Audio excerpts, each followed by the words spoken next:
नमस्कार। माली समाचार हिंदी में आपका स्वागत है। मैं दिनेश माली। कैसे हुई भारतीय जनता पार्टी से इतनी बड़ी चूक? विपक्ष बोला पवन सिंह और उपेंद्र रावत को कैसा मिला टिकट? आइए जानते हैं विस्तार से। भारतीय जनता पार्टी ने आसनसोल से भोजपुरी गायक पवन सिंह को टिकट दिया है, लेकिन पवन सिंह को बंगाल की महिलाओं पर बनाए गए गाने भारी पड़े। नतीजन टिकट वापस करना पड़ा। उत्तर प्रदेश में बाराबंकी के सांसद उपेंद्र रावत को पार्टी ने दोबारा टिकट दिया। टिकट देने के बाद उनका एक अश्लील वीडियो तेजी से वायरल हुआ। सोमवार दोपहर बाद उन्होंने भी टिकट की वापसी करने का ऐलान कर दिया। इन दो मामलों के बाद सियासी गलियारों में चर्चा इस बात की हो रही है कि आखिर भारतीय जनता पार्टी की ओर से टिकट देने में यह चूक कैसे हो गई, वह भी तब जब भाजपा हर स्तर पर टिकट देने से पहले हर तरह की जांच पड़ताल करती है। फिलहाल इन दोनों मामले के बाद विपक्ष भारतीय जनता पार्टी पर हमलावर हो गया है। कहा जा रहा है कि न तो पवन सिंह के गाने टिकट मिलने के बाद रिलीज हुए, न ही सांसद उपेंद्र रावत का वीडियो शनिवार के बाद बाजार में आया।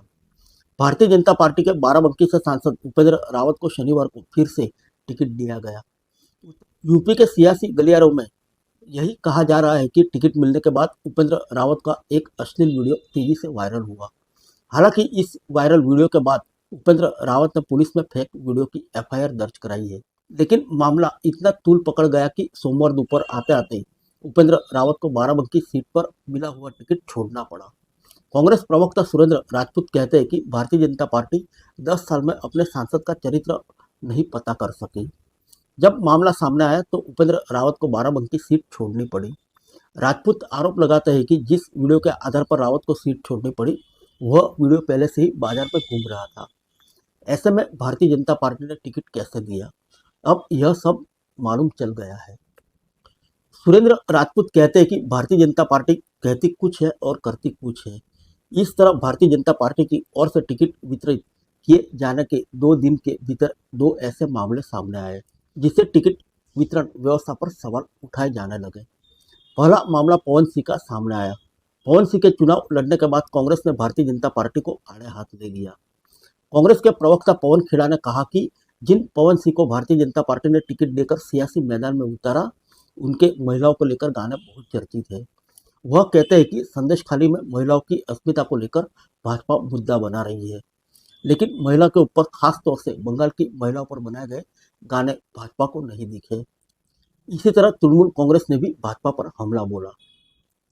भारतीय जनता पार्टी की ओर से टिकट वितरण के महज 2 दिनों के भीतर 2 नेताओं की टिकट वापसी से सियासी गलियारों में हलचल मच गई है।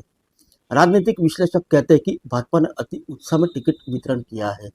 यही वजह है कि टिकट देने के बाद प्रत्याशियों की पोल खुल रही है और उनके टिकट वापस हो रहे हैं।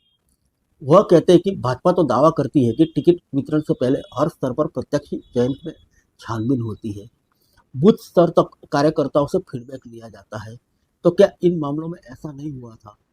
वह कहते हैं कि पवन सिंह और उपेंद्र रावत जैसे उत्तर प्रदेश में ही ऐसे 12 से 15 सांसदों को दोबारा टिकट दिया गया है, जिनसे न सिर्फ लोग नाराज हैं बल्कि उनकी जमीनी हकीकत का आकलन तक नहीं किया गया। संतोष भारती कहते हैं कि अगर प्रधानमंत्री नरेंद्र मोदी के नाम पर ही वोट दिए जाना है तो अलग बात है, लेकिन यह सच है कि ऐसे टिकटों को लेकर क्षेत्र में लोगों की नाराजगी है। अगर यह नाराजगी वोटों में तब्दील हुई तो गठबंधन में मजबूती दिखाई तो परिणाम भी बदल सकता है। फिर मिलेंगे अगले बुलेटिन में अन्य किसी खबर के साथ। तब तक के लिए इजाजत दीजिए। नमस्कार।